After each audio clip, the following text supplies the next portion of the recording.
everybody who wants to be here could be here with us. But unfortunately, the fire wards won't allow that. So we'll do as best we can. Anyway, do you feel the excitement that I feel? It's just, it's really electric, isn't it? It's really electric. Absolutely. My name is Sherry May, and I have the pleasure of being the chair of the Palos Verdes Peninsula branch of the AAUW. Could I ask if they close that door or something? Because Good. if I can't hear, nobody else behind me can. Thank you.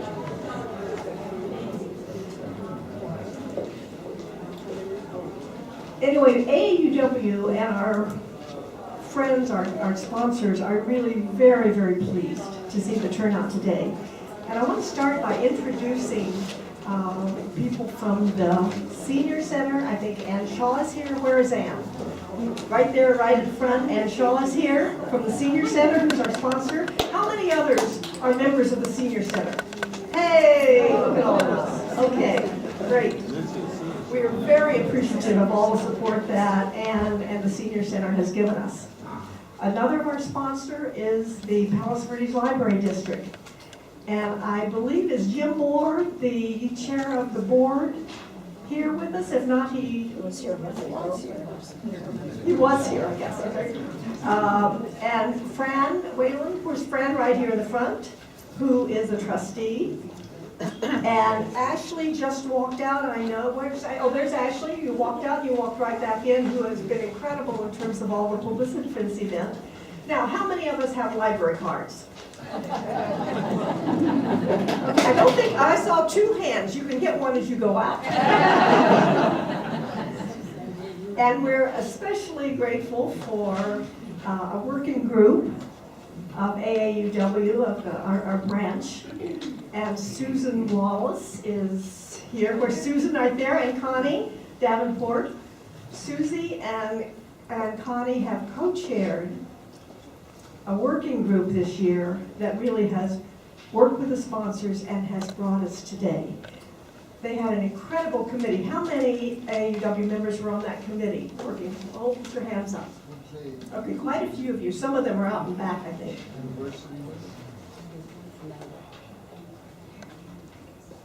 A little background about how we happened to get here. It was just about a year ago in an event sponsored by the library and by AAUW that Helen Dennis spoke about successful aging in this very room. How many of you were there? Of course, I think a number of you heard her at that time. In a luncheon after that meeting, Susan Wallace asked the question, what's this village stuff that we're hearing about? That'll teach me. And that will teach you. That's right. Because it was out of that we developed a group of people who said, well, we'd like to know more about it. And so for about a year, they met together to research the village concept, to provide, what is this all about? What is this thing that supposedly may provide support for those of us who would like to live in our own homes as we get older? So the working group, excuse me. So the working group began to find out what was going on nationally. It did its research. It identified a Pasadena village and a Westchester Plano village in our own neighborhood and began to explore what they were doing. And it began to raise the question, is it possible that this can happen in our own community? From a demographic profile that the library had, we found out that Palos Verdes has a senior population that is older than that of the state. And we're not only older as a population, but we're increasingly getting so.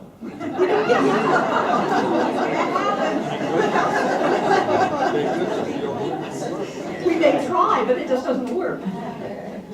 The share of the population 65 years or older has increased in PV during the last 10 years from 19 to 24%, at the very time that in the state, the increase has only been 11%. So we're increasing as a percent of our population much more rapidly.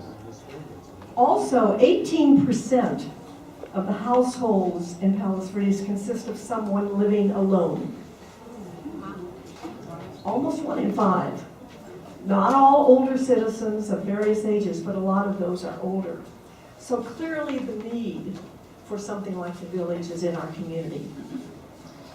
We knew from the start, as the working group got busy, that this could not simply be an AAUW project. We could do the legwork. We could do the research. We could find out what was going on. But in order for it to succeed, it had to have the support of the entire community and be a community project. Ideas like this were not new to AAUW here in PV. Let me just give you a couple of quick examples. In 1970, encouraged by a study called The Beleaguered Earth, the branch began a community ecology project, which led to an environmental seminar co-sponsored with the League of Women Voters, an anti-litter campaign with the Scouts, a community recycling day, and finally, a pilot PV recycle center, which today, of course, is run by the county. So we started with the research, developed the community support, and turned it over. In the late 1970s, the branch tackled another major project. At that time, people in polite society didn't talk about domestic violence or battered women. It may have existed, but we either didn't know or pretended we didn't know. Funded by an AAUW grant, we began an information and educational program on domestic violence that ended up with 5,000 bilingual information pamphlets being distributed, a teachers bureau that addressed over 1,700 people in over 75 events, and a public conference bringing together experts on the area of domestic violence at El Camino College. This is just simply to suggest that the idea of researching something, identifying it, and then turning it over to the community is something that we certainly have a history, and we hope we're on to that again today. So, the legwork of the village concept has been done. The agenda of the afternoon is very clear. Are we now in this room, and unfortunately those who couldn't be here but will stay in contact with them, are we as a community ready to take on this exciting Herculean task of considering seriously the establishment of a village in Palos Verdes? Are we seriously ready to do that? That's our question. So as we hear our speaker, as we see a video, as we hear a panelist, let's keep that in mind. Are we ready to move forward with that? And at the end of the day, we'll decide. To help us with this decision, we've turned again, as we did a year ago to talk about successful aging, we turn again to Helen Dennis. We've asked Helen to give us some background about what's brought us to this point, an overview of the village. And following her remarks, we'll see a video of the Pasadena village, which they have shared with us, and then a panelist from Westchester, Playa, who will talk about what the experience is there and what they're doing, and we'll have plenty of time for discussion. Helen. Helen is a nationally recognized leader on aging, employment, and what she loves, what she uses, which I love, is called the new retirement. Helen is truly a treasure in our community. She's a frequent keynote speaker and lecturer. She's the editor of 2 books, co-authored Project Renewment that offers a new model of retirement for women. She developed the first national corporate management program to prevent age discrimination in the workplace. She's created innovative programs to encourage mature workers to enter the labor force. Developed retirement education programs for corporations and universities on the non-financial aspects of retirement. And recently is very involved in a very creative program that supports what she calls encore careers, careers after your career. She's conducted research on these issues with AARP, USC, UC Berkeley, US Administration on Aging. And with all of that, you wouldn't be surprised that she was a delegate to the 2005 White House Conference on Aging and past national chair of the Business Forum on Aging of the American Society of Aging. To many of us, she is best known for her wonderful columns in The Breeze that is also syndicated to many other newspapers. She's a true friend of this community, a real treasure, and it's my pleasure to introduce my friend Helen.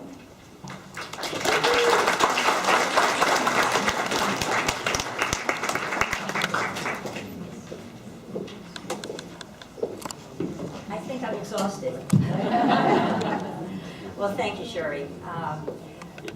Let's get organized. This is really an extraordinary group, but I have to tell you, I'm not surprised.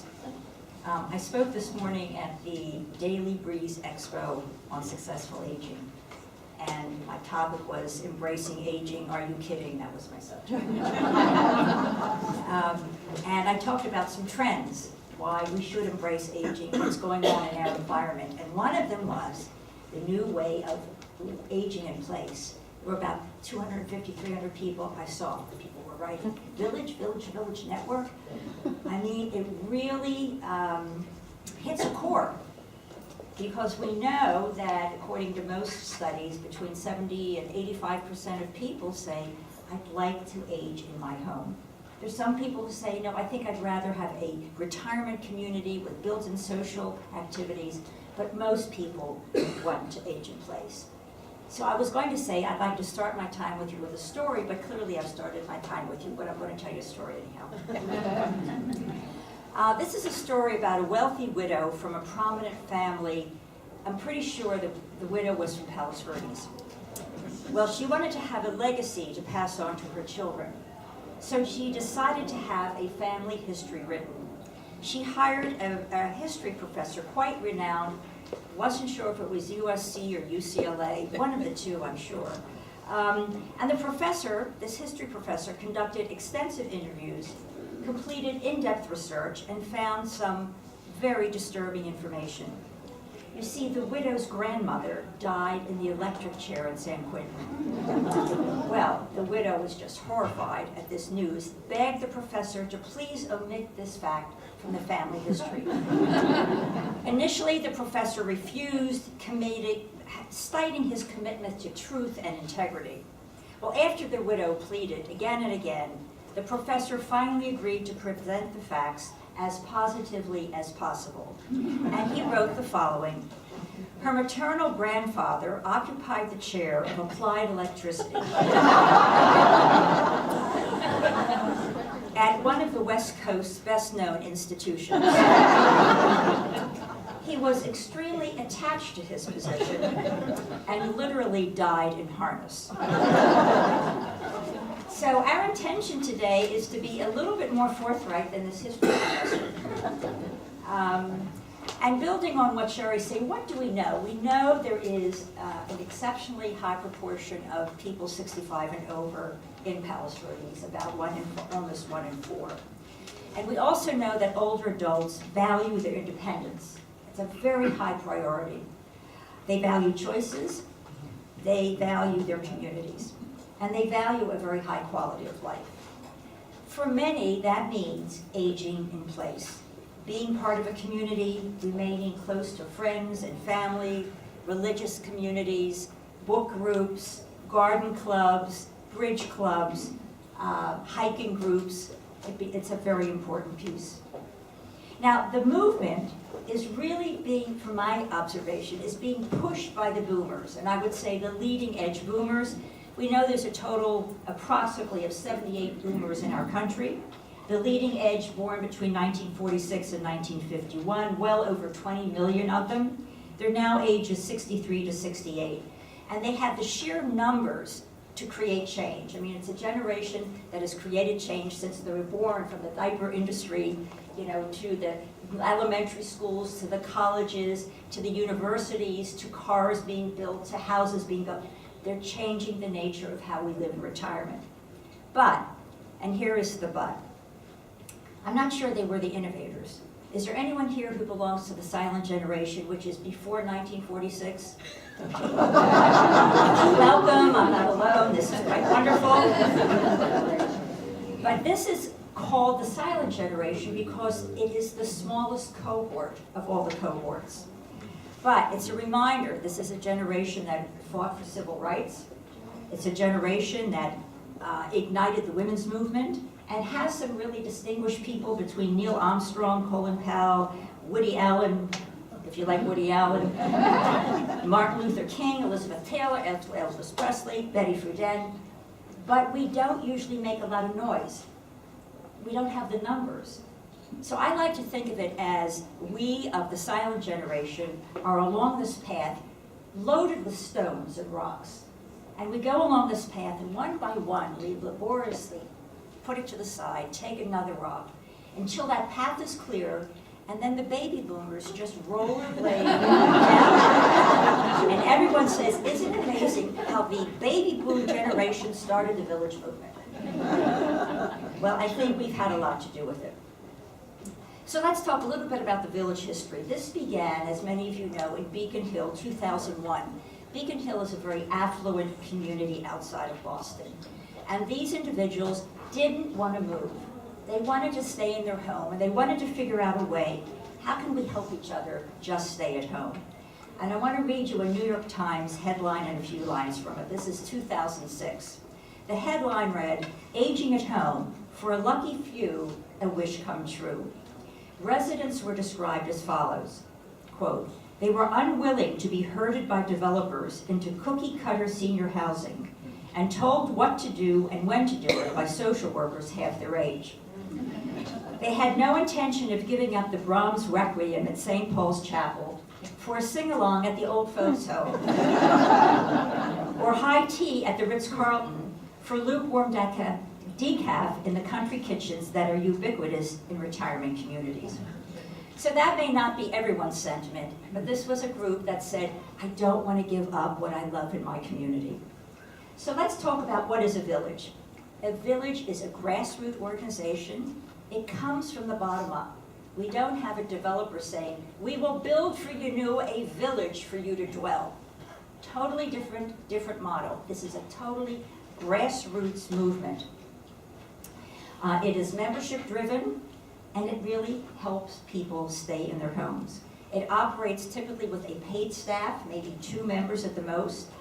It has an executive director who coordinates access to services that include things such as transportation, a wellness program, home repairs, social and educational activities, and even walking Fido. It really enables people to age in place, and equally important, to stay connected to their communities. Now, according to the Village to Village website, Village to Village Network website, there are now 125 villages operating throughout the U.S. with 100 communities in development. So we see this is really significantly growing. There's a large cluster on the East Coast, and there are about 49 in California that either are operating or under development. There was a survey done in 2012 by the Rutgers School of Social Work that I think gives us a snapshot of the village nationally. They found, as I mentioned, that services are provided not necessarily by the executive director of a village, because that person really coordinates access, but most of the services provided by members as well as outside vendors. And those vendors are vetted and often give village members a good price. So that means if you need your roof fixed, but you know there are 42 roofers as you look on Google or the internet, and you don't know, you say go to your executive director of the village, and that person may have 5 that have been reviewed, vetted, they're good price, they have integrity. So that's a really tremendous service. So I mentioned about some of the things what members provide. It could be a simple thing like taking out your trash. On the East Coast, they shovel snow, and this is often member to member or a volunteer, a non-member to a member. Sometimes it's a friendly visit. Sometimes it's just a telephone call to say, Mary, I know that you were in the hospital. You okay? We're just checking in with you. It could be you have a computer problem, and you've got a computer giant who is part of your village. That person will come over very likely, maybe help you with your computer. So let's talk about how much does it cost? Because to have an executive director and perhaps a small team, there are expenses. There are expenses in this. According to the Rutgers study, individual membership, and I'm giving you an average only, this was 2012, was $431. If you think about what you would get for $431, just to be able to stay in your own home for $431 a year has got to be the biggest bargain in town. The household membership average was $587. Two-thirds. Is that per month? It is a year. Oh, it's per year. It is a year. I mean, if you want to see. Would you repeat the numbers again? I want to give you the numbers again. $431 average membership. It can go up to $900 or $1,000. I'm talking about an average. Okay. And if we're talking about a household per year, $587. And I think we'll hear from our 2 village folks today that it's not quite, may not be quite the same for our local villages, but I'm giving you national averages. Again, nationally, 2/3 of the villages provide financial help for those who cannot afford the full fee. Okay?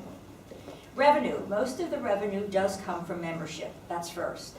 The second is fundraising, and the third is in individual gifts. And I know that the Westchester Playa Village just got a very generous grant from the Archstone Foundation. Archstone has probably funded maybe 30 or 40 villages, so external funds are available. Majority of villages have a budget of less than $100,000. So let's talk about membership. Again, average number of members is 96. Most are over 65, and not to your surprise, a large percentage are female and Caucasian. Almost half live alone. And about 1/4 of the members need some help in household chores. Now the settings. The settings can be in a neighborhood such as Beacon Hill and also the one in Washington, D.C., Capitol Hill Village. But most common is that a village includes multiple cities that have some close proximity to each other. And sometimes the village is the town itself. I spoke to a woman this morning. Her mother is in it's not assisted living, it's in a retirement community. And she said, we could use a village just in our own retirement community. We could build that in. I think there are no boundaries on how this concept can be applied. In Washington this year, the 6th annual Village Conference will be held in Washington, D.C. And they refer to catering to 10,000 village members. That means right now we have at least 10,000 people living in this village notion and 200 networks. I want to share a quote with you from John Orr, who is a retired USC professor. And I think he moved here from Long Beach. Pasadena. He's in Pasadena. He moved here from Long Beach, okay? And he moved to Pasadena and is part of the village. And he and his wife Thelma said, what is most attractive in our act is our access to relationships and friendships and those with whom we have shared interests. He said, it's a miracle for us, and we are most grateful. And then I want to just give you a quote from Carol Kitabayashi, who is the executive director of the Westchester Playa Village. She said, we are offering a new and exciting option to what has been traditionally called retirement living. The village concept brings a new meaning to that term, with an emphasis on independence, contributions, aging in place, and the creation of a vibrant community. And as Carol says, it's the wave of the future, and I fully agree with her. Thank you.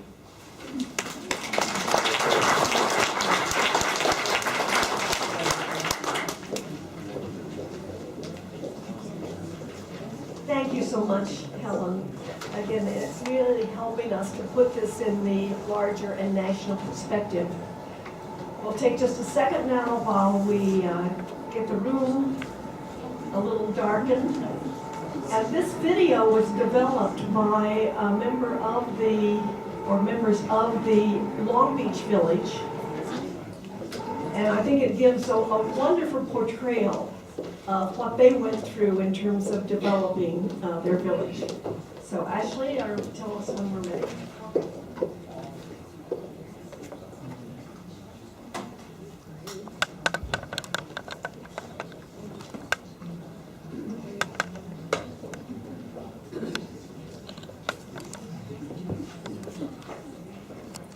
The more I learn about the villages, the more I'm impressed with, as Helen said, they're all grassroots.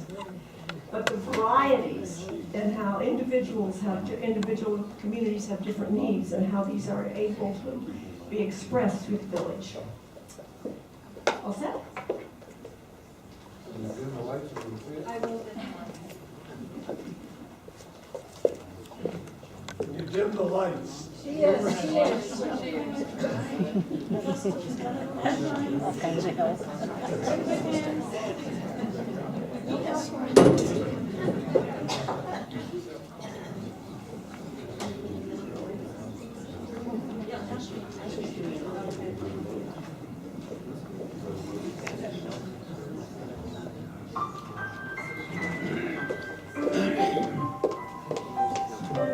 When I turned 80, I began to realize I was coming into the fourth quarter of my life.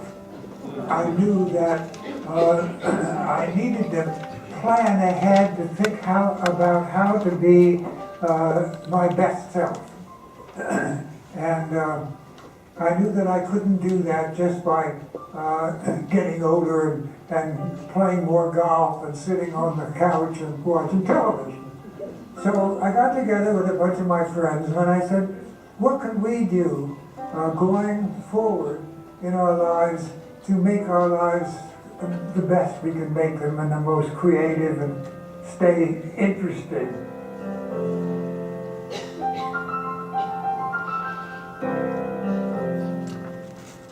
And so we started meeting in our living room, and the options didn't look very attractive to any of us, and so we started to explore the idea of co-housing, which is a Danish concept of a group of people coming together intentionally and forming a group, designing, building, and then occupying a community of residents with common facilities. It turned out there was just anywhere near Pasadena that we could do this because the city was built out, basically. And we all sat around looking at each other, our group had kind of grown a little bit, and saying, we don't really want to leave Pasadena. We don't want to go to the outskirts or into the desert or to another state. We love this town.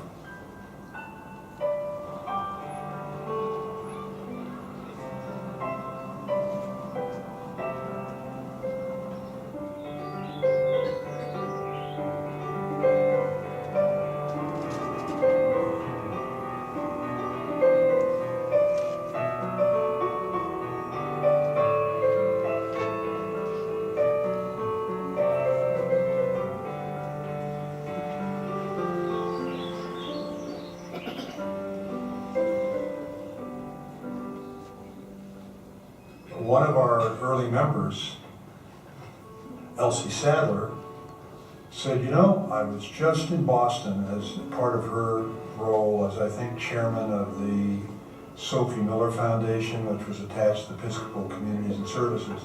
They decided to spend some time with the Boston Beacon Hill Village. So she said, you know, you ought to look at this village idea. So we Googled it, and here we saw this group of people getting together in their own community to create a way for people to stay in their community as long as possible.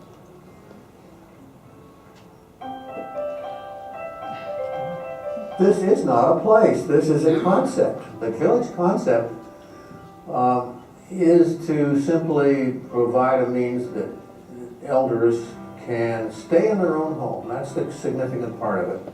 And enjoy all of the advantages they might have in a nice retirement home. And by that I mean all of the social activities. Okay, so Thursday morning, you need a ride to Fair Oaks in California, right? They join an organization that they can participate in. They're all part of it, and they can contribute and volunteer. And they can join groups of other people that have similar interests. The research library is one of the largest independent research libraries in the country. So all of those things make up the village concept. As soon as we learned about the village, we started meeting on a regular basis every week. We'd have breakfast and just sit there around the breakfast table and talk about what are the pieces that we have to put on the table? How do we begin to get a board of people who will work together? We need somebody who's going to be good at computers, who can set up a website. And we'll need somebody who has experience with the medical aspects of aging. And we'll need somebody who's very good at doing the finances. And then we'll have to find a person who's willing to be a director with a very small office.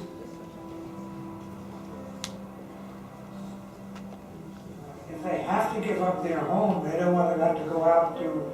During that period, we also started having picnics. Once a month, we would get our little band together and invite people in that we thought might be interested in our village. And 20 people would show up, and 3 or 4 would raise their hand and say, I'd like to come along on this ride. And some would then become board members, and others have become members.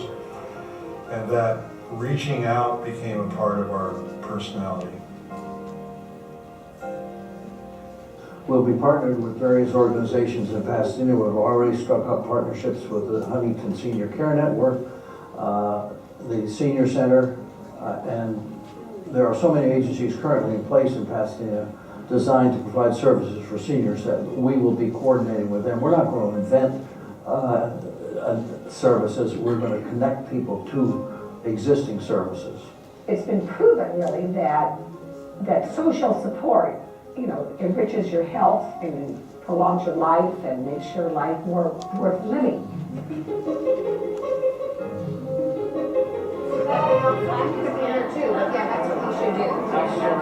Services that are provided by the senior center, they could still be in their home.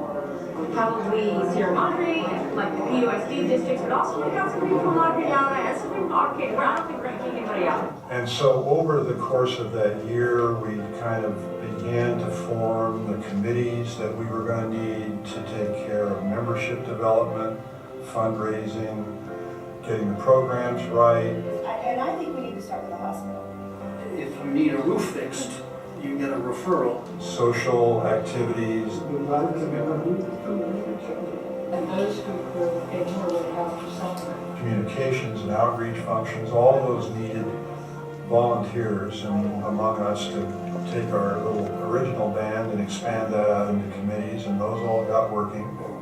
The journey from our early days when Sue came on board to our grand opening, I think was probably about a year of 11 of us just rowing the boat hard so that when we launched, we know what we were doing.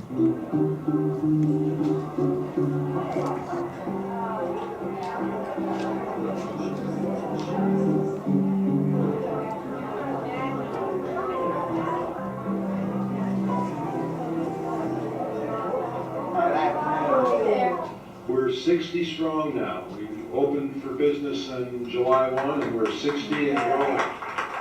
So would all the members raise their hands? We're here. It makes a little difference what our life journey has been up to this point. But the fact is we're all in it together. We're all getting older and we all have the same needs and concerns. as everybody else. And I think it's that common bond, that common interest that makes the village what it is. The Board of Directors of Episcopal Communities and Services and the trustees of the Sophie Miller Foundation, which is our supporting organization, we are thrilled today to provide a sizable gift to the village that will sustain its executive director for the next year. That gift also includes an amount that will provide scholarship memberships and incidental services for people who otherwise could not afford to join the village. We would like to present a check in the amount of $130,000 to the Pasadena Village. Wishing you well and knowing there's more to come next year. So build that membership. Congratulations.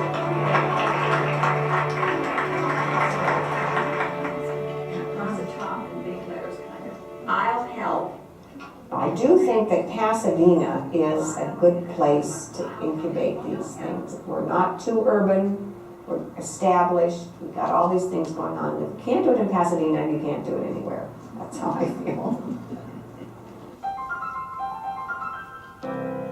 The spectrum of services that we provide is quite varied, and it's all of the things that you can sort of picture that a person living in their home and unable to do some of the things that they used to do might require. And so that means, you know, whether it's standing on a ladder and putting in a light bulb, or whether it's fixing a leaking faucet, or whether it's the cat's gone.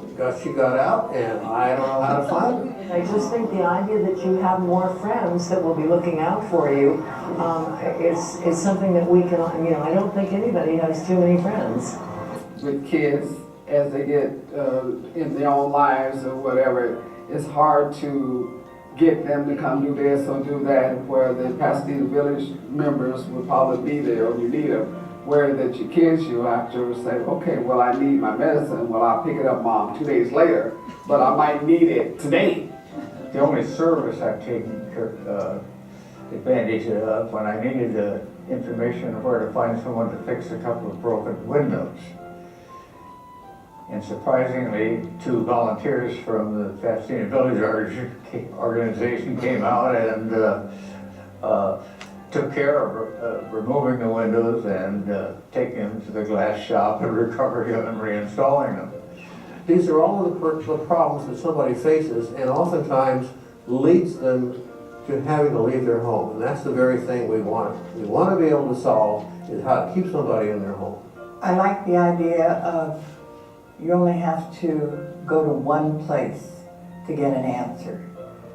I hate going through those automated phone calls where you got to touch button 1 and then touch button 3 and then touch the star. With Pasadena Village, it's the one phone call. And you get a human being. Marvelous. There are different ways in which we can participate in the village. I think that there are times in which we just feel that this gives us the opportunity to give, to serve, and to be of help to other people. If somebody in the village has gotten sick or broken a leg and is lying in bed, the village people can just volunteer to go and sit by their bed, talk to them, read to them. It gives them a sense of their significance of their lives. And I have agreed to be a volunteer on the communications committee, and that has proven to be right in the area of which my career was built, which is advertising and promotion. And I've been able to make a contribution there. For people who, for example, would like to have phone calls every day and to make sure that they're well, that's something they can volunteer. So whether it is giving or receiving, it goes both ways. They've joined an organization in which they can volunteer, in which they can receive services comfortably. To have someone your age talk to you about your computer is very different than when you pick it up, do the phone, and give it back to you, and you still can't do it. With our age group, when they take you through it, they do it 1, 2, 3, and now you do it, which means when you leave, you can do it. What happens when I, as a villager, go help one of my villager friends who needs something done? And the first experience was literally me going out to change light bulbs. And I did it, and when we went to say goodbye, the woman who had asked me over came over, gave me a hug, and she had tears in her eyes. And how moved she was that somebody would actually come over and help her out. And that'll make your day. By asking for services, by needing something, you're actually providing a service to those who then have a chance to make a connection with you and to learn from you. Being a member of the Pasadena Village has really given me sort of like out of my comfort zone, you know, sort of like not just being afraid to reach out or afraid to meet people, you know. So it has been very helpful to me that I am a member of the Pasadena Village. When you're getting older and your friends are beginning to die and you're beginning to be worried about your health, there's lots of things that you need. But what you really need is someone who's going through that with you, so you're not alone. We carry each other along, we ask each other the questions, we get the answers, but most of all, we keep moving. We keep going. And as we go, it's like the ragtag group that brings everybody along because they hear the music, they hear the laughter, they see them, they're colorful, and people want to be a part of that. And I think when you bring that joy, that sense of, aha, it's contagious.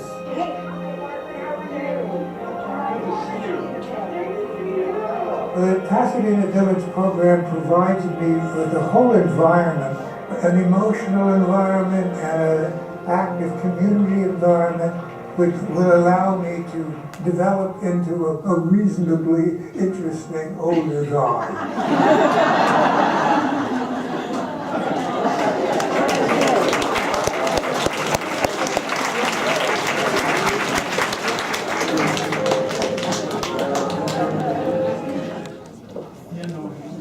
Thank you, Pasadena Village, for providing that wonderful video. Wasn't that wonderful? It really took Helen's comments and made them really concrete in our area. I thought that was really, really nice. So thank you, Pasadena. I wonder now if we can be joined. Helen is going to facilitate conversation among two of the members of the Pasadena Village and one member of the Westchester Playadale Village. So I wonder, Allison Whitaker from Westchester Playa, Victoria Bell, and Bob Carlson from the Pasadena Village. We are so glad you made it. It's a long way. It's a long way. We've really seen all of it, as you see.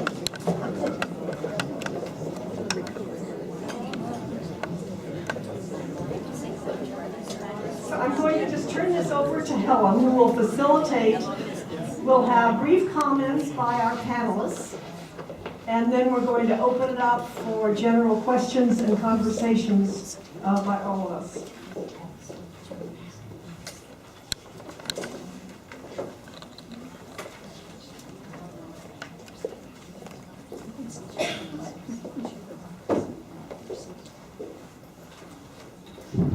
All right, we have lots to talk about, don't we?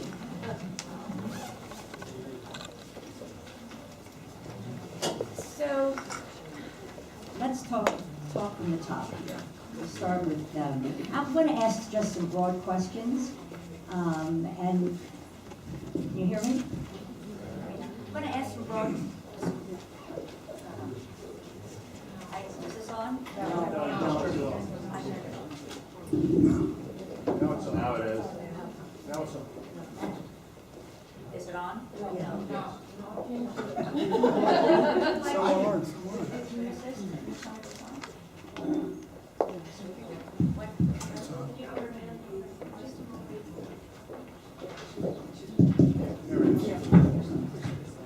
Okay.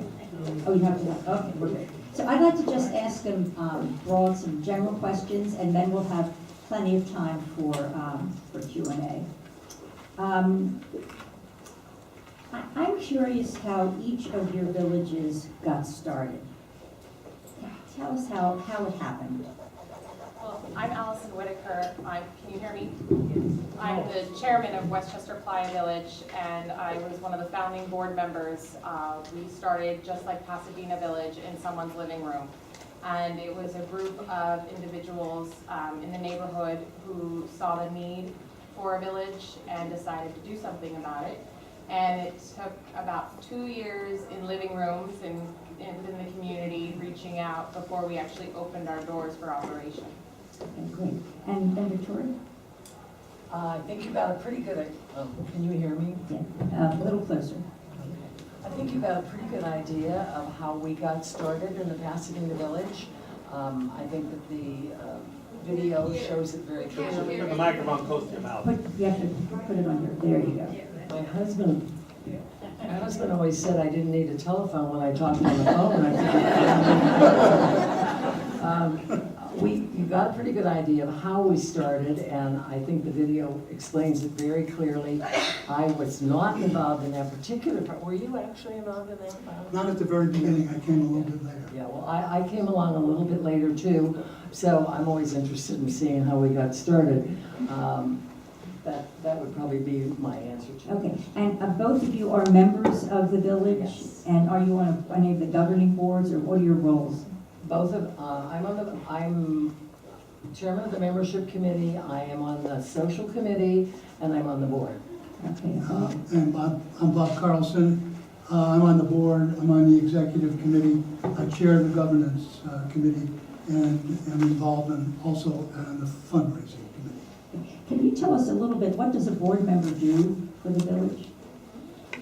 What's the function of the board? The board, as the film indicated, was meeting as regularly as once a week, then it went to 2 times a week. We're now meeting, we've just gone on a monthly schedule. There are 13 members currently, and we've added a few people recently, including our first non-member board member. And our plan is to grow and expand that board. There's an amazing number of policies and procedures and issues that come up and that the board addresses. Certainly financial matters, budget matters, fundraising issues, how to continue to grow and expand our membership, which is an ongoing, continuous activity. Spreading the word. One of the interesting things to me about the village is that many people, when they hear the concept, as you people have heard, some of you probably had little or no idea what it was before, but as you hear that concept, many people just simply are attracted to it instantly. I mean, it's so sound, so sensible, and so necessary. And yet, it does take the word to be spread out. We don't advertise in the papers. We've had some coverage, minimal coverage from the media, the Pasadena newspaper, a radio talk show. But by and large, it's been spread by word of mouth, friends, etc. And the board does that very much so, and other duties. Would you speak to the dues? Okay, this is, you know what I'd like to do, if this is fine with you, and because we're going to hit that right now. So let's go through a little bit of some general questions that everyone can address, and then definitely everyone's going to have a chance to ask specifics. But let's pick up on your question, absolutely. Finances is always an issue. Tell us about your dues structure and how you set the dues. I'll go ahead and start with our village at Westchester Playa. We started with individual dues being $500 a year and a household being $750. We're actually looking now that we've been our doors have been open for 3 years. We're going to be shifting to a sliding scale based on the amount of services needed. Our particular village serves 7 zip codes, and we have a lot of transportation requests a month. We have about 300 transportation requests for 60 members. So some of those members use the transportation and other services multiple times a week. Some of them use them maybe once a month. So we're going to be shifting from a solid fee to a sliding fee scale, which will really address the different levels of services required. Okay. Victoria, what are the fees for Pasadena? We're $720 for an individual for the year and $960 for a household. Most of our activities, the bulk of our activities, are social activities. We do have requests for transportation. I was just looking, the first 3 months of this year, in 3 months, we had 77 requests for transportation. I don't know how many members you have. We have 130. Yeah. We have 60 members, and we have 300 transportation requests a month. It may be just a slightly different demographic, I guess. Our biggest request, can you hear me? Do I need this? Yes. Sorry. Our biggest request is for social activities. In the month of April, we had 23 different social activities. We have a book club, we have a documentary film club, we have 2 dinners out usually during the month, one an upscale restaurant and one not so upscale. We have potlucks, we have picnics, we have a men's group. I can't speak to that. We have a lot of fun, and we have a birding group, and the other thing that we've set up is if you join the village and you're interested in quilting, let the executive director know, and she'll send out an email, and I'll bet you we'll find 3 or 4 other people who are interested in quilting or whatever. The birding group just got started. So whatever you're interested in is kind of what we want to provide you with, because that's what we're there for. Can I add something about the fees? Absolutely. It might strike some as high. And the initial reaction of most people seems a little high. And I can tell you this is an issue that gets debated and discussed all the time. And my understanding is that the fees among villages around the country do vary. And we are not on the highest side, but we're not on the lowest either. We're probably higher than the median. And the reason is, even with those fees, we are constantly having to fundraise. Now, we were blessed, as that video pointed out, with a grant from the Episcopal Communities and Services Organization that enabled us to get started, to hire an executive director, and to provide for scholarship money. But right now, in the future, as projected, we expect the fees to cover no more than 50%. Right now, it's probably 40% of our money, and 40% we're expecting to come from grants, foundations. Someday, I believe, in our lifetime, there will be some public support of one kind or another for very, very good reasons, and then the rest would be fundraising among individuals, about 20% of our budget.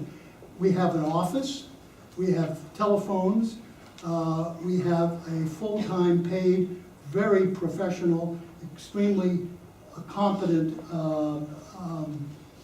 reasonably well-paid executive director, and then we have just recently hired a woman who was a volunteer, and we now are paying her on a 2/3 or a 3/4 basis without, and frankly, some of us are talking about having that second person be working full-time. Without a staff of that quality and number, given the size of our membership, we would not be at 130 members, and we would not be able to deliver the quantity or quality, emphasizing quality, of the services and activities and programs that we do. Look in our website and just look at the month of May, which is the latest one, and the activities, there are an awful lot of things going on, as Victoria was just saying. Great, thank you, Bob. Allison, the proportion of your budget that comes from membership, is it similar to Pasadena? We're a little less. Our membership base is at 60 right now, so our fees are also less than Pasadena. And we're looking at increasing both the portion of which our budget is coming from membership as well as our dues. So it will be increasing. I would say right now it's about 25%. The rest is coming from, as you mentioned, we received a large grant from Archstone this year, but this is the last year we'll be receiving that particular grant. As Archstone is now shifting its focus, so now it's going to be fundraising that lies on the board's shoulders. And our board initially started as a very hands-on, meeting very, very often, active board and outreach and getting into the community and surveys, etc. And now we're shifting to a fundraising board where our main goal, each member comes from a different industry and going out and fundraising. But the membership dues is not what we can rely on. We would have to be at 220 members to be self-supporting right now, given our operating budget. Do you engage with the adult children of your villagers, and how does that work, and what is their interest? That's one of the ways that we market to the village members as well as volunteers. The adult children fall into the category of volunteers, as well as the adult children gift memberships often to their parents, especially if they're out of state or out of the area. It almost acts as an insurance policy for their parents to be a member of the village. It's, you know that someone's there to make sure that they're calling or taking them to their doctors. So the children actually are a great resource for us as well to get connected. And also, once we do have a member, we stay very connected to the families, because if there is a level of care that shifts, that maybe some additional care needs to be brought into the home, we're very much engaged with the children. How about Pasadena? Is that also? No, we are not particularly engaged with the children. I'm not saying that we haven't had instances where we have engaged with the children, but that hasn't been a primary focus as far as our group is concerned. Possibly because at the present time, the individual members maybe aren't as much in need of, say, transportation and some of the things that the other village provides, I would think. Bob, would you like to add anything to that? No, it's a group that actually is worth more thought than we've frankly given it. I have no doubt that if you look at the list of donors, and I should have that number, and I do have it somewhere, but it's a significant number. I'm talking about individual donors, that there are children there, but we haven't identified them as a separate constituency that ought to be, quote, marketed to. But after this meeting, you will. Let's talk for a moment about services. What was mentioned in the video, and I think I mentioned this whole notion of having vendors come and they're vetted. How does that work? How do you vet a vendor? We have a process, basically. They have an application. We kind of have our own minis Angie's list. We have an application, and then we have to go through references. They have to provide 3 references. We do a criminal background check. And if they're providing some sort of service like a roofer or contractor, they need to supply us with their licenses, show us that they're insured and bonded. If it's a handyman who's not licensed, but oftentimes that's a large request, we just disclose the fact that he's not licensed, but we do have a criminal background check, and we've also gone through the references as well. I don't think that we have done quite as much in the vetting. As a matter of fact, my notes here indicate that we don't want to even use the word vet. We originally started out thinking that we would really do a serious job of vetting, but it just became too time consuming because we got enough requests that it made it difficult to really vet in each profession. And then we came to the conclusion, what if we vetted 6 plumbers and nobody ever asked us for a plumber? So what we have done is we ask our members if they have a plumber that they think is really good to let us know. Then if you call and you need a plumber, we'll be happy to send you a list of 3 people and say these 3 people have been recommended by various village members. you know, it's up to you to take it from there. So we don't do anything serious. We do more serious background checks with people who drive for us, who are volunteers and who wanted to drive. We check with the DMV and we check, you know, that is checked very carefully. I can go into the details if you want them, I have them here, but You can wait for some Q&As and someone may ask you. Okay. Bob, please. We are currently, executive director and the other staff person, attempting to quote vet home care services. We take that a little bit more seriously, we don't take the other seriously, but this is one that we feel before we could make a recommendation that we need to do more work, and we're doing something a little bit similar to what was just described. Let's start with Bob on this. How did you determine the geographic boundaries of the village? I think in the early discussions, it was sort of Pasadena, Altadena, and then South Pasadena, La Cañada, and San Marino, maybe Arcadia. But if you look at our membership, it's primarily, I don't know the percentage, but it might be as much as 80% Pasadena, Altadena. So the simple way we sort of did this is, what distance can we expect people reasonably to be willing to transport somebody, to make a call and help somebody in one place, go to a doctor in another place? And it's as simple as that. Anything else on that, Victoria? Okay. And how about for us, we started with an initial 5 zip codes. We serve Westchester, Playa del Rey, Playa Vista, Marina del Rey, and Ladera Heights, and we've now expanded out into Culver City and El Segundo. And it's based on the demand of membership, and if we can serve that demand with volunteers. We're now looking at, we've had requests from other cities which are too far out to actually include under our existing village, but to actually create a hub and spoke model where there's going to be a hub and then there'll be spoke villages in different areas such as Beverly Hills and some other surrounding cities. So right now though, we're serving 7 zip codes, and it's really based on our volunteer availability and where we're going.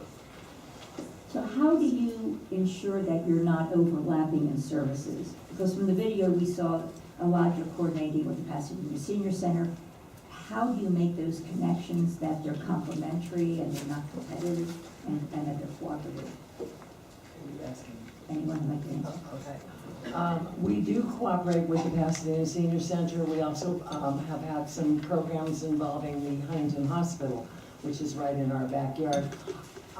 There seems to be such a need for services, and an experience I had recently, somebody said to me, I want to take the auto club is giving some lessons and I want to take them. And I said, oh, I saw an ad. The South Pasadena Senior Center is going to have that. And she called up and she said, you know, there's a huge waiting list for it. I'm not going to be able to do that. I know that the Senior Center, the Pasadena Senior Center does that too. And I'm now thinking that maybe the village should be doing that because there are a lot of people that would like to, you know, use that particular service. But we do try to make an effort. I think we serve a slightly different demographic than the Senior Center does. But we try to make an effort to be sure that our programs don't overlap. Although many of them are similar, there's no question about it. Just one comment. I noticed the film emphasizes the partnerships and working with the hospitals and working with the senior centers. And that's all true, but the level of collaboration is not nearly as much as I think some of us thought would occur. There's just, the concept of the village is new, and the hospitals and the senior centers have their constituency and their turf. I don't mean that in a nasty way, but that is a fact of life. And so we have not developed the kind of sharing and cooperative relationship initially envisioned, but we've not given up on that. We continue to work, as Victoria has indicated, with the Senior Center, which is a tremendous organization, in Huntington Hospital and a few others. So I think it's going to happen, but it's a slower process than we had anticipated. Allison, how are you connecting to other organizations? So our strategic partners, the YMCA and the community has been we collaborate quite often with them, and LMU, the university in our local area, as well as the senior center. And our senior center in Westchester is actually a kind of sad senior center. It's under the Parks and Rec of the city. So they've actually been very, very excited to have us come in and offer more programs and really revitalize the senior center. And we're working together even more so now to collaborate and possibly even shift some of our staff and services over there. We found that collaborating with everyone, they've been very welcome to having us because we're providing something that they did not have and wanted to have. So it's been quite easy for us in our particular area. And then for areas such as the Culver City Senior Center, which is a quite thriving senior center, very desirable, it's actually providing transportation to the senior center so our seniors can go to those programs that we provide that enables them to get there where maybe they wouldn't have been able to had they not had us. Okay. This is another financial one. What is your budget and how do you go about getting grants? So our operating budget right now is $125,000 a year. And it's a modest budget, and we go about getting grants by having a very well-defined business plan. Basically, in nonprofit world, we run it like a for-profit business. You know, we itemize, we show, we keep stats on everything, service calls, whether it's social, medical, transportation, we track everything. And when we go to apply for those grants, we show how many volunteer hours have been donated and we quantify those into dollars. So everything, when we apply for grants, is very business oriented. It's like walking into a bank and asking for money for a business. And we keep very good paperwork on that, as well as UC Berkeley had been involved from the very beginning since we were one of the 9 pilot villages and keeping tracks of our stats. So that's been very helpful. But in the beginning, it's very important to have systems in place and everything very well defined of what your missions and goals are in order to convey what you want to do so people feel comfortable giving you money. Well, Pasadena got a tremendous grant. How did that happen? And what is your operating budget in Pasadena? Our operating budget is $200,000. And remember, that covers the cost of 2 staff persons, about 1.7 people hours of work. And plus we have an office, and we're actually looking at expanding the space so that we can accommodate meetings and gatherings, and we have trying to get a 3rd telephone in and try to recruit a volunteer or 2 to help in the office. And right now we're in a very tiny space, so our budget is designed to enable us to have that size. And can either of you comment on the grant? You've got this really sizable influx of money. How did that happen? Well, one of the early organizers and founders of the Pasadena Village is a woman who was very, very involved in the Episcopal Community Services. And they're an organization that specializes in retirement facilities for seniors. They're extremely effective, highly competent with a fairly substantial office in Pasadena. They have several retirement facilities around that they own and manage and operate, including one that they just broke ground on in Pasadena. They also are providing management services, not ownership and not putting up the capital, but management services for housing in the greater Los Angeles area mainly, I think downtown, perhaps on the west side, I'm not sure, for homeless, for the formerly homeless. They saw the gap between the low, very affordable housing for the homeless, even lower than that, and a little bit more high-end retirement, and they saw the village movement as kind of filling that gap, and were happy to support the development of the village. They were quite aware of the development of the village movement around the country and saw it as fitting very nicely into their overall plan. Okay. And who wrote your proposal? Your executive, who wrote the proposal to get the grant? Or did you write a proposal? I'm not sure about that, but our executive director has written maybe 4 or 5 in each of the 2 years we've been in operation. We've had a grant from the Pasadena Community Foundation, a nice grant, modest grant, but very, very nice, and we hope to see him again. And 1 or 2 other foundations as well have given us grants. But applications have been made basically to nonprofit foundations that are focusing on the Pasadena area or are focusing on the senior citizens and aging.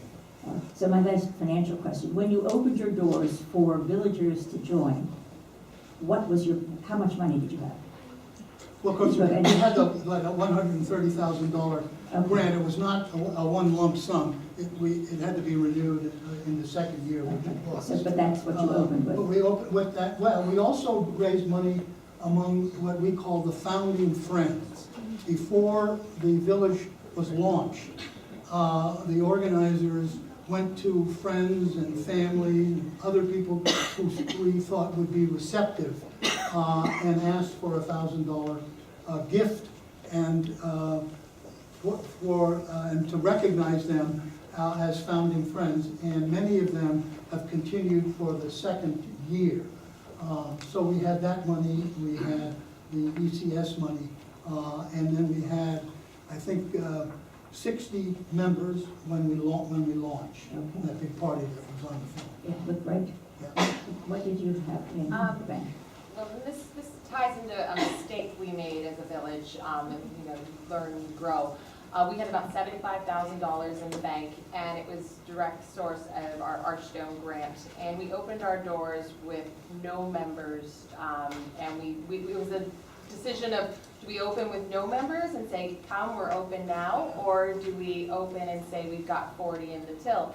And we had gone out and done the footwork, and we had gotten a list of about 200 people who had on our interest list, some volunteers, some members. But a key question we didn't ask those members that were interested was, when do you want to join?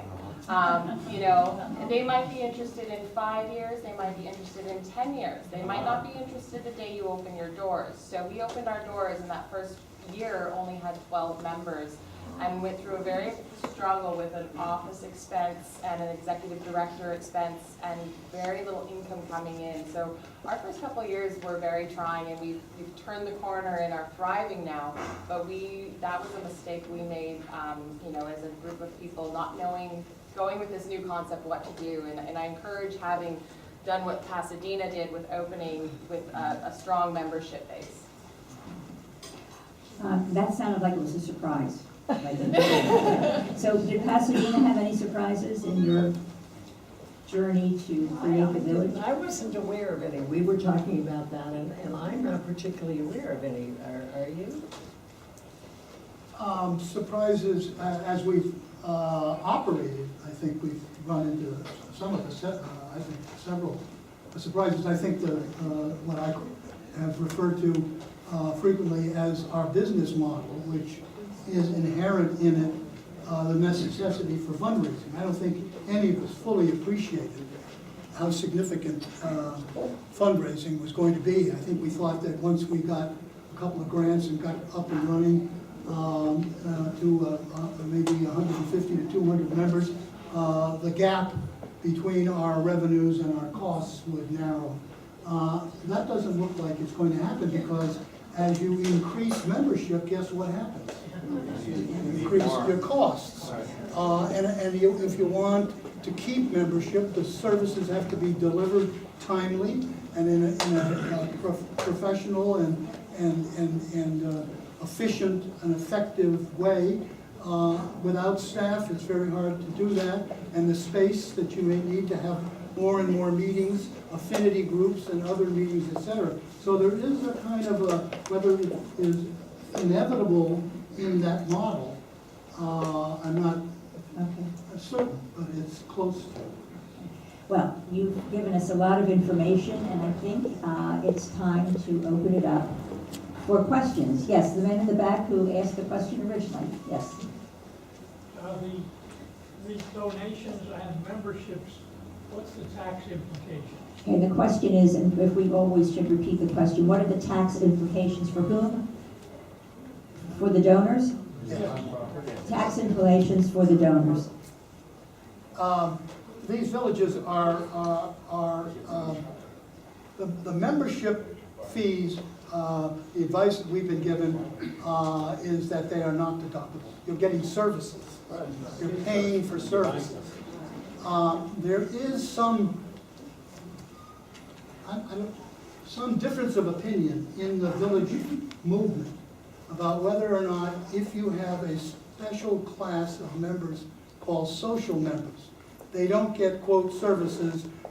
They have to change their own light bulbs and chase their own cats and all of those services. And they just participate with Veronica in the dining out and social activities, that fee given to a 501c3, which we are, and I think villages are generally, is deductible. That is in dispute. Okay. There are many people who are not so sure. Okay, thank you. Another question, gentleman in the orange shirt. I have two things. One is, what is your retention rate? In other words, you sign up these people, how long do they stay? In other words, how can you, I was in the financial business, so you've got to be able to project something into the future. Seniors I have found in my work with them are not predictable. I guess that's true of anybody, including myself. That's number one. I'd like to have you both answer that. Number two, I sense something when Pasadena first started, when you guys first started talking, you talked about all the social aspects. I think about, okay, the social aspects are very important to people such as myself and everybody in here. But what about the other things? You didn't stress very much about the things that I was more interested in as I get older and older, and of course I'm a young guy, that I may need you to help me with the light bulb. What percentage, in your case and in yours, because I heard a different story from yours, Allison, what percentage would you say is allocated to the social aspects versus helping the people stay in their house? You can do that without social up to a point. Now I'll shut up. Everyone hear the question? Okay, good. You did not hear the question. May I pose a question? No, we're not. We're going right after. We're going to finish this. We're going to get an answer to this question first, then you're next. Please. Okay, so in regards to our retention, I would say we have a 95% retention rate and renewal rate is what we would call it. 3 years? Of the 3 years, yes, so far. The reasons why we see members not renew are unfortunately maybe they've passed away, and that's happened. That's happened often, or they've moved away to be closer to their children, and maybe they need better care, or they go to an assisted living. With that said, though, we actually have members that are in assisted livings, and they use us for additional resources within their community. So it's not just for people that own a home. And then in regards to the second portion of your question in services, I would say the transportation is the biggest service that allows people to stay in their homes and really takes care of the isolation issue. So 40% of our transportation requests are for medical doctor's appointments, 30% are for social outings, and the other 30% are for what we would call maintenance and upkeep. So hair appointments, nails. It's a big thing. It's a big request. Dry cleaning, grocery shopping, and then when it comes to the services in the home, a big one for us. And I know I actually grew up here in Palos Verdes.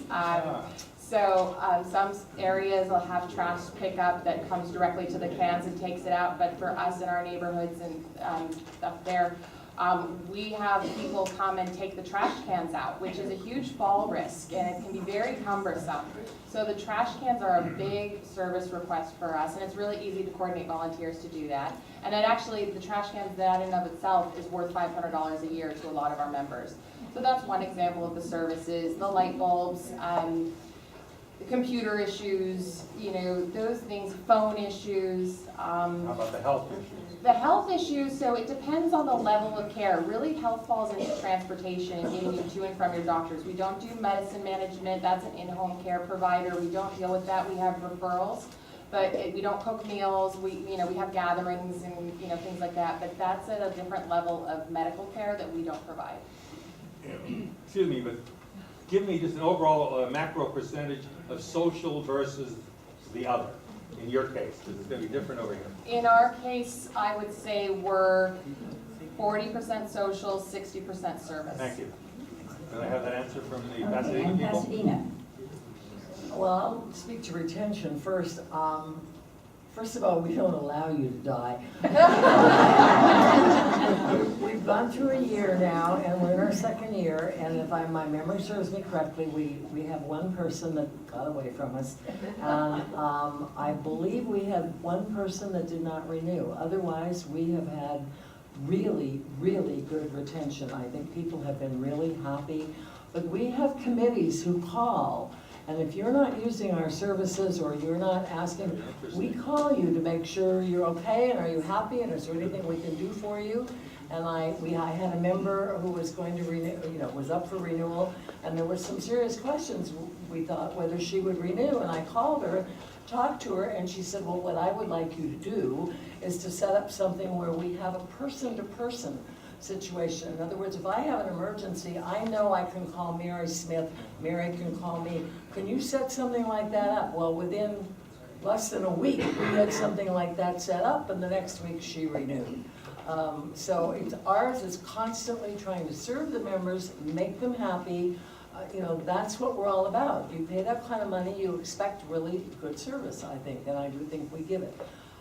I'm hard pressed to give you an exact percentage because I think there's an overlap, but we do, for example, in the first quarter of this year, we had 11, it's not very high, we had 11 health and wellness calls, 9 home repairs, 9 in-home assistants. It's not a huge number, whereas if we have a dinner out, I have 23 people that sign up to go to dinner, both times during the month that we do that. We have a book club, one that we filled up with 20 members. I mean, social just seems to be Your social more. Needs to be 90% then. Pardon? Am I right that it's about 90% social? I would say it 10% is, the other? but Now, do you have a younger, healthier population? Our average age is 78. I've been told that the most active group is between 75 and 85, and I think that that's quite true. We do have some people that are over 85, I don't think a lot, and we have a member who's a kid or so, she's 55 or 58, I think. But most of our members are in the 75, and most of them seem to be in quite good health, as a matter of fact. Allison, just what is the average age of Westchester? Our average age is, we have a large scope actually. We have a member who's 53, even though our 55 is really the starting point, and we have a member that's 101. Average it out and you're good. I would say though the average is about 83. We have an older, more fragile member. Bob, you wanted to mention something? Well, I just wanted to address the question about percentage. I wouldn't go as high as 90. It's a ballpark for me. We don't keep close track of this, and it depends on how you measure it. You're going to measure it by how much time is spent, trips. So it's very hard to do that. But in terms of, I think, staff time and volunteer time, arranging for the services and calling the restaurants and all of that, I think it would be more like 60-40. That's ballpark. 60 social, 40 services. It's there's no doubt that Pasadena, social activities and related cultural affairs, etc., is key and is the most significant part of our program, and it counts for lots of our membership, there's no doubt about that, but the other takes a fair amount of time too. There was a lady in the purple jacket that... Yes, since no mention was made of PVE Cares in the introduction as services for Palos Verdes Estates residents, I'm addressing this to the Formation Committee, our sponsors. Has there been any interface with the city of Palos Verdes Estates, telling them of what movement is going on in terms of possible formation, and whether there might be some contribution on the part of the city if PVE was included within this neighborhood group, because that could be a funding source. Helen, I should probably address that. At this point, there has been no formal contact, but there has been informal contact with a number of groups, because I think we're really rich in the peninsula with the potential of a lot of organizations and groups, as well as services that may indeed want to join. But our feeling was that our task was to simply bring this to the community, and now, assuming that there will be a steering group of some kind that will be organized, certainly that will be one of the first things I would think that would happen. There has been informal relationships that have been very positively received, but nothing formal. In addition, relating to members of the groups who are helping us today, what about liability insurance relating to services performed? Yeah, we have liability insurance and have spent a fair amount of time on it, and I don't think there's time to get into it. There are a lot of issues. What I will say to you is the American Bar Association Commission on Aging in, I think, 2012 put out a 40, 50, or 60-page legal memorandum on liability issues relating to the village movement. It's a first-rate piece of work, very well done, heavily footnoted, talks about insurance and what can be covered, what can't, et cetera, et cetera. So anybody seriously pursuing this should get a copy of that. American Bar Association 2012 Commission on Aging. I'd like to add a little anecdote relating to PVE Care. Initially, they felt they could help any senior that needed help, and specifically if someone fell down in their home and they did not require a 911 assistance, they would be able to send somebody from the staff, from the police department to help them. However, they realized that there was a great liability because people should not be assisted up from the floor sometimes by someone who's not trained to help people. So they deleted that aspect and said just call 911.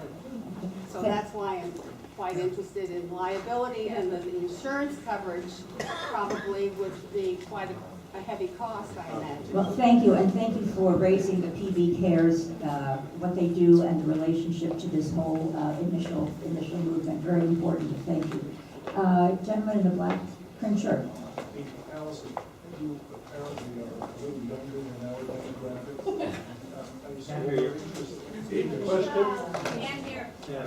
I assume Allison is a little younger than our demographic. Botox in Beverly Hills. Yes. Is your motivation to do this as a profession, and if so, is this a characteristic that occurs in other villages across the country? It's a great question because it leads to a lot of resources for your community. My grandfather was able to pass away in his own home at the age of 86 in Miami due to a village that was formed organically just by neighbors helping neighbors. And that's our tagline at our village, neighbors helping neighbors. They didn't have a village with a formal executive director, but what I saw there really inspired me to be part of the village here. And so I actually, this is a volunteer position for me. I've been involved in the beginning because I'm very passionate about protecting senior citizens. And in my day job, I also specialize in senior citizens in the real estate world. And I network with individuals. There are senior-specific networking groups that are service providers in the senior industry that then become resources to all the members in the villages as well.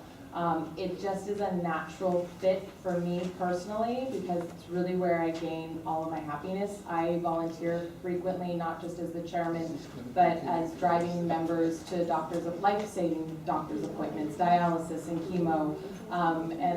We've saved a couple of our members' lives just by knocking on the door. And there's no better feeling in the world than being part of your community and protecting your seniors. So to me, it's just part of who I am, and I think there are plenty of people out there that are in a younger age demographic that feel the same way I do. And those networking groups that I'm part of would probably be great resources for you. One of them happens to be called MAPS, and they have one in the South Bay. And so there's lots of avenues, to tap into those resources. How did you go about selecting your executive director and to make sure that the person had an interest in seniors and wasn't going to rip them off? Anyone? Yeah. One of the current chair or co-chair actually, of the Pasadena Village, is a man by the name of Mike Babcock. Some of you may know he was the head for many years of the Polytechnic School in Pasadena. And by the way, on that point, getting people in leadership capacities in the community to be part of the organizing group is very helpful. Mike is able to get telephone calls returned almost immediately. He had an established relationship with our current executive director, Sue Kujawa, who had built a wonderful reputation in Pasadena as the executive director of what was called Mother's Club, a very, very well-known, very successful organization serving the poor and the underserved in Pasadena for many, many years. And she retired from that position after a number of years. And I think Mike may have contacted her as she was walking out of Mother's Club. I mean, he knew that she was an outstanding fine florist, and she did work on a volunteer basis for several months, unpaid, to help us get the thing organized. I know that Carol comes from Toyota. Yes, our executive director, who is an angel, she started off as a volunteer. She had left Toyota. She was an HR position in Toyota, which if you're seeking out an executive director, I would highly recommend someone who has experience in HR because there's so many different plates spinning at once. You need to have your head wrapped around all of them and manage a team and a village. So Carol, though, started volunteering with us, and our first executive director came from the industry of aging. She had a background as a social worker, and the board decided it was time for a switch, and it was necessary for us, and we needed the leadership. So HR would be my #1 recommendation to look for experience in that, as well as someone who really has the sparkle in their eye.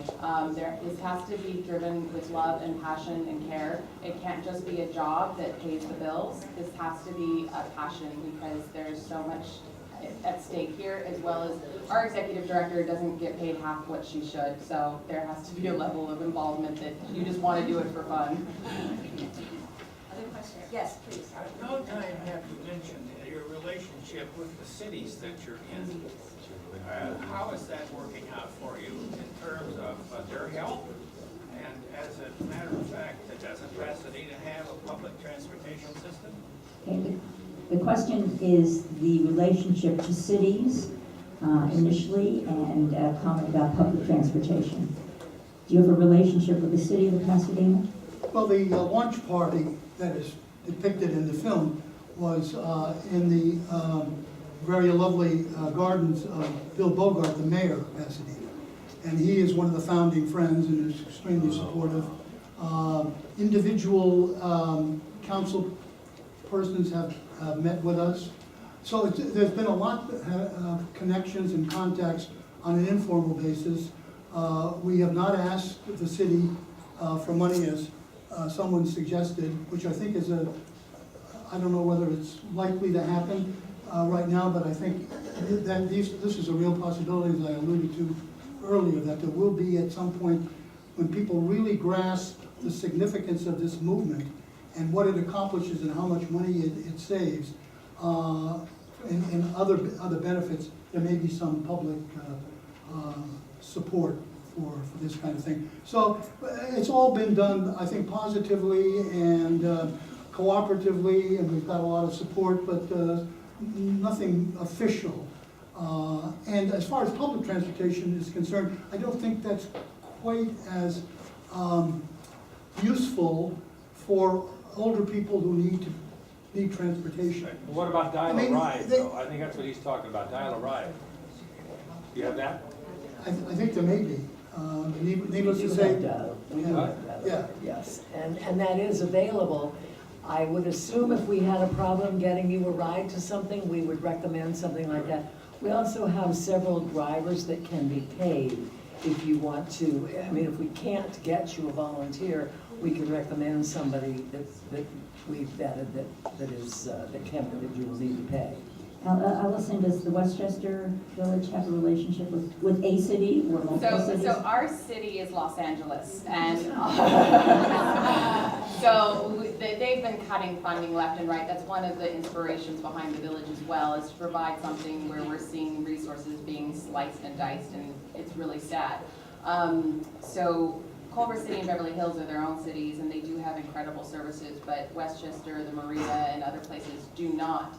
We do have access and dial a ride, but we provide a level of service with our transportation that those don't, such as we make sure you're not going to trip on the curb when you get up to go to the doctor's appointment. We're going to make sure you're walked in and you can open the door, with that heavy office door if you need to get in there. We'll actually sit with you in the waiting room and take notes in the doctor's appointments if you want us there. So this is a whole nother level of community that you won't find in a dial-a-ride or an access, and that's what our members are looking for. They're looking for safety and security and someone they can trust.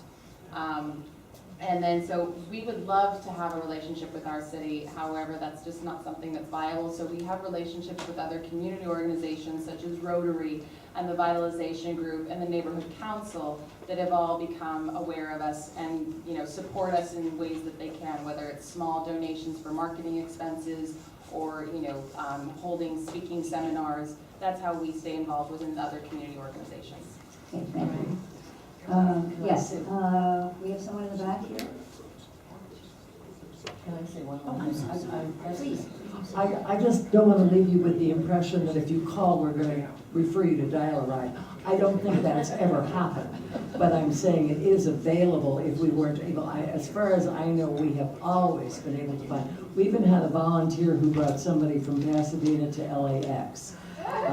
So I think that our volunteers are really an incredible group of people.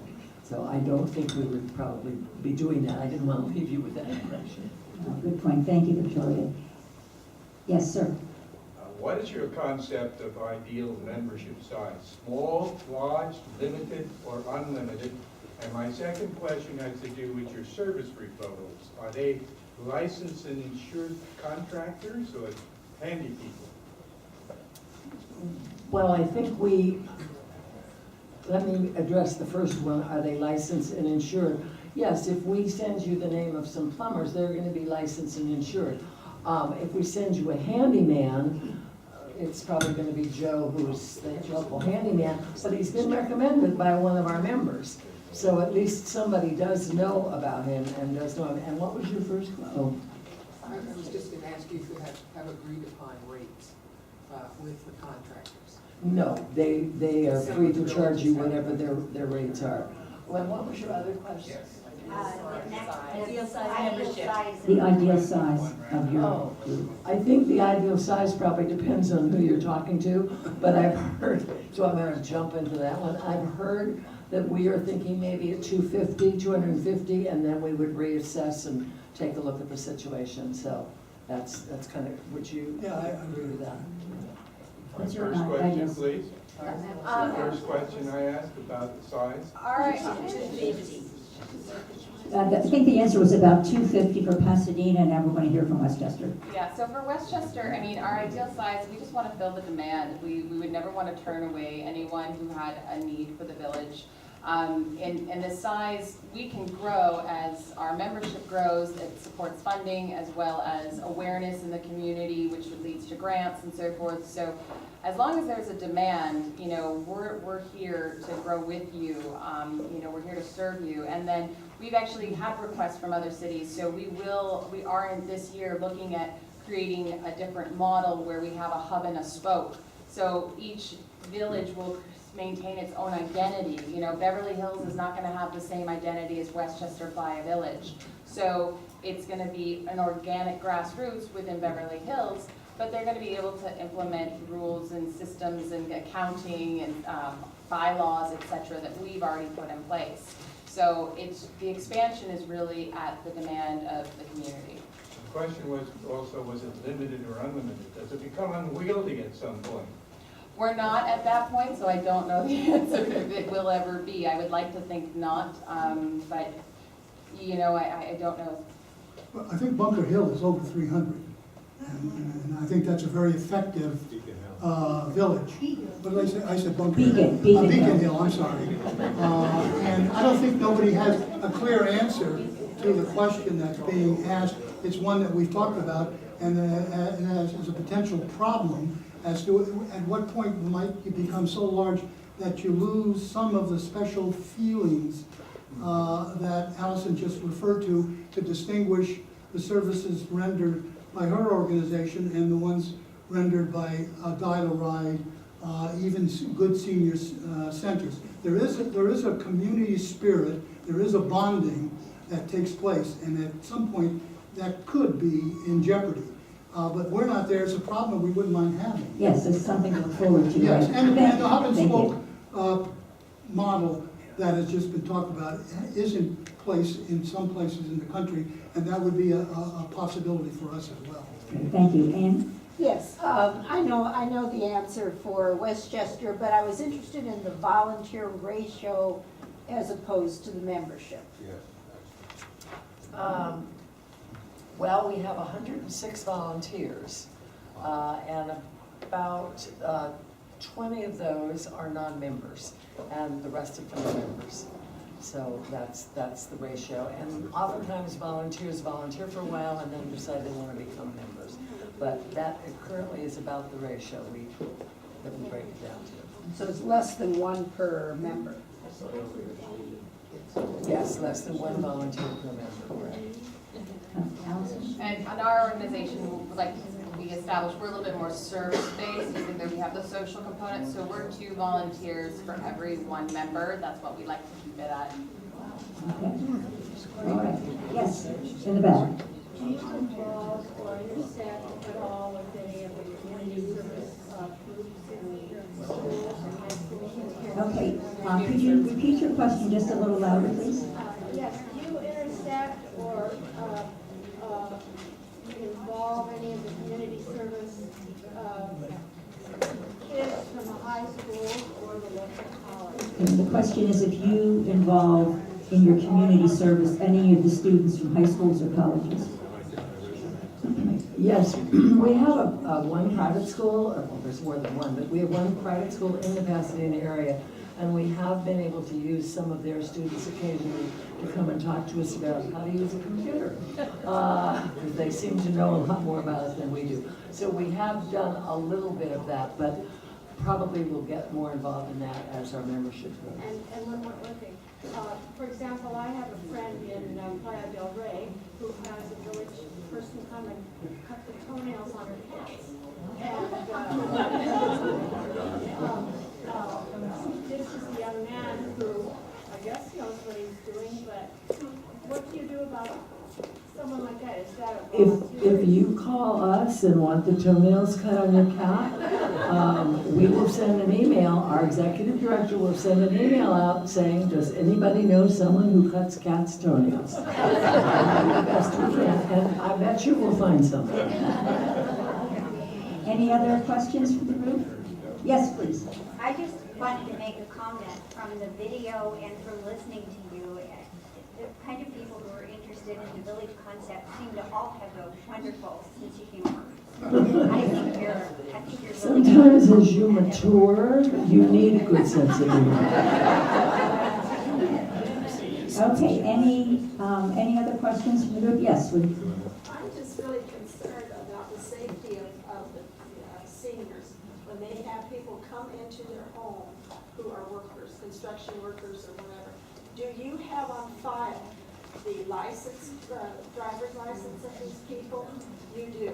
Because that is really important. The people who offer rides, who give rides, yes, they have to have current insurance. People, you know, that come in that might, whatever they may do, because the seniors are vulnerable. They may not know this person. Just because they're, you know, have a recommendation doesn't mean that they're forthright. That's a really important thing, because seniors are really being attacked. I mean, it's a real problem. So they need to have a driver's license of this person coming into your home. That's just what I was told by the police department a couple weeks ago. You might want to think about that. As I think we indicated a little while ago, the effort to really do the kind of job you're talking about was discussed initially. We felt we just simply didn't have the resources or the staff or the time to do a kind of job that you'd have to do to meet the level that you're talking about. We do get recommendations from members. We are aware there are other ways of checking businesses if they've been in town for a long time, et cetera. It's no guarantee, and of course you don't know who they're hiring. So there is a risk there, and we are doing what we can within our limited resources to try to deal with that, but it's there. There's no doubt about it. And not just a comment, my guess is that there's less of a risk going through your system, having 3 people recommended, than going to the Yellow Pages or Google and have nothing. So it's a little bit ahead of the game, but it's a very important point. Yeah. Haven't they heard of Annie's List? Andy's List, yes. Yes, we've heard of Andy's List. That's a good source. All right, I think, Sherry, I think we're almost finished with our questions, so I'd like to turn it over to you. Let's have a good round of applause for this.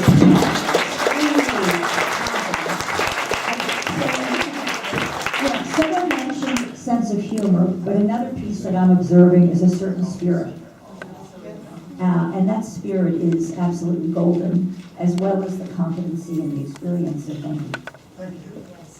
I want to thank Helen, as well as Victoria and Bob and Allison.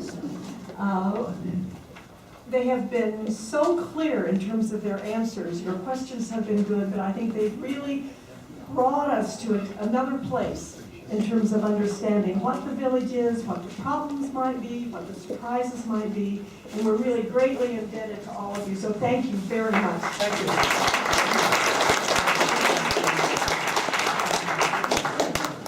And now, in closing, I think in my original remarks, I said something like, let's see if I can find it here. Here it is. I said, we have an agenda today.